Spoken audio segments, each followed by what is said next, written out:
Bom dia, meus amores, tudo bem? Então, vamos começar agora a nossa aula falando sobre o capítulo 4, né, cujo tema é a crosta terrestre, né? O que as pessoas acham que a crosta terrestre só é onde a gente pisa, né, onde é visível, mas na verdade a maior parte da nossa crosta terrestre está sob os oceanos, né? Cuja quantidade dessa crosta chega a 67% embaixo das águas oceânicas e apenas 33% formam os continentes, né? E essa crosta terrestre, ela é composta por minerais, que são substâncias que formam as rochas que vão dar origem aos tipos de solo também que a gente vai ver mais tarde, tá? E aí a gente tem aqui a primeira rocha, que é a rocha magmática, também chamada de rocha ígnea. E a palavra ígnea significa fogo, porque a rocha magmática é a rocha que surge diretamente do manto, né? Quando o manto sobe pela fenda da crosta terrestre e sai pela cratera do vulcão, recebendo o nome de lava, essa lava, quando esfria, ela é chamada de rocha magmática, tá? Então nós temos aqui dois tipos de rochas magmáticas. A gente tem as rochas intrusivas e as rochas extrusivas. Eu coloquei para você dois exemplos, né? O granito como rocha intrusiva, que é aquela rocha que se forma dentro da crosta, sem contato com o ar ou com a água. E a gente tem dois tipos de rocha extrusiva, o basalto e a pedra pómez, que são formadas na superfície da crosta, em contato com o ar, que é o caso do basalto, e em contato com a água, que é o caso da pedra pómez, tá?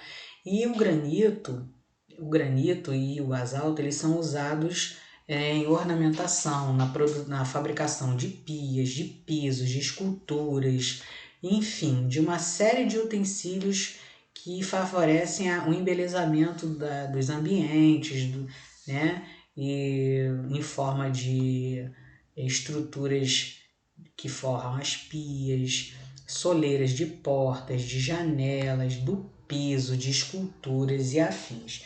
E a pedra pómez, ela é usada, normalmente é usada no banho, né?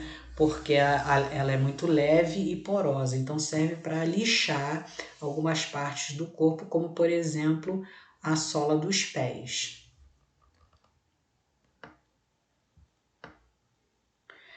Aqui a gente tem a rocha sedimentar, né? Essa rocha sedimentar ela é formada por sedimentos que se formam em camadas. Eu coloquei aqui do ladinho para você essa foto, do lado direito, mostrando, né, as camadas, cada uma com uma cor diferente, porque dependendo do tipo de sedimento, né, que vai caindo uns por cima dos outros, vão formando camadas também diferentes umas das outras. Então a coloração, né, de cada linhazinha dessa daqui significa que há uma camada diferente da outra, formada por sedimentos diferentes.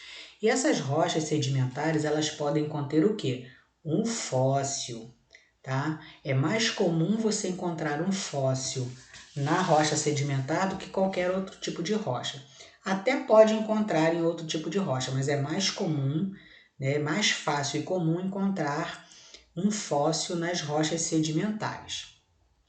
E eu coloquei para vocês aqui, né, os três tipos de rocha sedimentar mais conhecidos, que é o arenito, que forma a areia da praia, o argilito, né, que é a argila em maior quantidade na composição dessa rocha, e o calcário, né, que é feito de carbonato de cálcio, montando as estalactites e as estalagmites.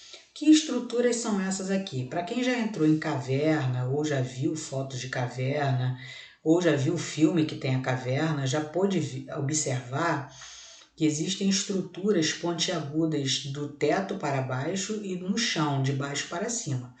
São estruturas formadas por depósito de calcário, que são filtrados, né, pelo teto das cavernas, que vão pingando lentamente a água com calcário e vão secando, formando, né, e mostrando para a gente no teto as estalactites e no chão as estalagmites. Normalmente, onde tem estalactite, tem estalagmite no chão, tá? E o calcário também serve para fazer calagem. O que é calagem? É a colocação de cal no solo para a plantação, porque o cal, ou a cal, melhor dizendo, ela consegue neutralizar a acidez do solo, né, tornando esse solo próprio para o plantio, né, favorecendo o bom crescimento do vegetal. Então, essa é mais uma atribuição do calcário para a gente, né, para a utilização do ser humano, tá? E aí a gente tem quem aqui? As rochas metamórficas. As rochas metamórficas, elas são, para começar, né? Toda vez que a gente fala em metamorfose e a palavra metamórfica é originária dessa outra palavra, né? Chamada de metamorfose, a metamorfose ela significa transformação, tá, gente? Mudança. Então, alguns seres vivos passam por uma metamorfose e as rochas também passam por um processo de metamorfose, que é uma transformação. As rochas metamórficas elas se originam a partir da transformação de rochas diferentes, que podem ser rochas magmáticas ou rochas sedimentares, que sofrem grandes pressões, que são pesos, né, em cima delas, ou sofrem grandes mudanças de temperatura, né, temperaturas altíssimas, que fazem com que a estrutura das rochas magmáticas e sedimentares mudem, transformando essas rochas em rochas metamórficas, tá? E aí eu botei aqui para você uma imagem de uma rocha metamórfica conhecida como mármore, muito bonito, não existe só branco, tá? Existem mármore rosa, azul, amarelo, de várias outras cores, e quanto mais raro, mais caro ele é. Então o mármore ele é muito bonito, mas ele é mais frágil do que o granito, tá? Mas também é usado na ornamentação, né, de pias, é usado no chão, é usado para fazer esculturas, calçadas e etc. Aqui eu tenho uma amostra de rocha metamórfica para você ver a beleza delas, tá? A ardósia também é uma rocha metamórfica. E aqui eu tenho, né, o pão de açúcar mostrado para você, porque toda essa rocha aqui do pão de açúcar, as duas, na verdade, aqui só está mostrando uma das rochas, mas o pão de açúcar ele é todo formado em gneiss, que é uma rocha metamórfica, tá bom? E aí a gente fala um pouquinho sobre minério e intemperismo, né? O minério é todo mineral que tem um valor comercial dado pelo ser humano. Na natureza, todas as rochas e todos os solos são compostos por mineral, mas existem minerais cuja beleza o homem se atraiu e por isso ele deu valores comerciais a esses minerais. E quando isso acontece, esse mineral passa a ser chamado de minério. E aí existem jazidas de minério, né, que podem ser chamados também de mina, onde estão concentrados esses minerais altamente valorizados pelo homem, que é o minério. E a exploração desse minério, né, nas jazidas ou minas é chamado de exploração mineral. E essa mineração ela pode causar impactos ambientais violentos, tá? Como a destruição de rios, plantações, seres animais, enfim, causa um desequilíbrio ecológico violento, tá? Porque na maioria das vezes a mineração, né? Ela é, na verdade, sendo trabalhada com o uso de mercúrio. E o mercúrio, ele é um componente da natureza, ele é um metal pesado, altamente cancerígeno, tá? Então isso polui as águas dos rios e acaba poluindo os seres que vivem nos rios, né, contaminando e por tabela contaminando o ser vivo, o homem que vai consumir aquele animal que está contaminado, que é o peixe. Então assim, a exploração mineral do minério, né? Por exemplo, a gente pode ter uma jazida de ouro, a gente pode ter jazida de diamante, de ferro, de alumínio. Então, na exploração das pedras preciosas, principalmente, né, que é o ouro, o diamante, a esmeralda, essas pedras lindíssimas que são usadas na confecção de joias, durante a mineração, na procura delas, o homem usa o mercúrio para poder identificar o que é barro e o que é uma pedra preciosa. Daí eles vão usar o mercúrio e vão depois lavar isso na água corrente do rio, o que acaba contaminando essa água e depois contamina os peixes e depois contamina todos os animais que consomem esses peixes, que vão fazer uso desse minério que está, desse metal que está dissolvido na água, tá, gente? E aí fala um pouquinho sobre intemperismo. O intemperismo é o desgaste dessas rochas magmática, sedimentar e metamórfica, né, para dar origem aos solos. E quem são os agentes, né, causadores do intemperismo? O vento, a chuva, o mar, os seres vivos, a temperatura.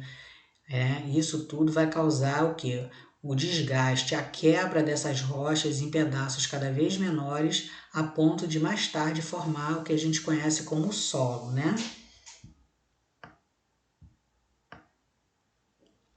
E como ocorre a formação do solo? Bom, como eu disse, as rochas sofrem intemperismo, originando fragmentos, pedaços delas, e esses pedaços vão ficando cada vez menores e vão se misturando, porque o intemperismo ele ocorre em todos os tipos de rocha, e a composição das rochas elas são diferentes, ou seja, os fragmentos também serão diferentes, e daí vão formar os diversos tipos de solo que a gente tem. E a gente fala, né, chama de rocha-mãe ou rocha-matriz toda aquela rocha que dá origem aos solos através do intemperismo. Quem são essas rochas-mães? A rocha magmática, a rocha sedimentar e a rocha metamórfica, que vão sofrer na ação do vento, da chuva, dos seres vivos, da temperatura, e vão se desgastar e vão se quebrar e vão originar fragmentos e vão lentamente, né, ao longo dos anos, formando as camadas dos solos que a gente conhece. Então, quando a gente estiver lá usando um solo para plantar ou fazendo um buraco no chão para a gente plantar uma mudinha, a gente sabe que aquele solo ali ele teve origem há muitos e muitos anos atrás de alguma rocha que sofreu intemperismo ou de várias rochas que sofreram intemperismo, tá? Bom, eu espero que vocês tenham gostado da aula. Se vocês tiverem alguma dúvida em relação ao que foi explicado aqui, peço que vocês anotem e a gente então discute na próxima aula, tá bom? Um grande beijo e fiquem com Deus.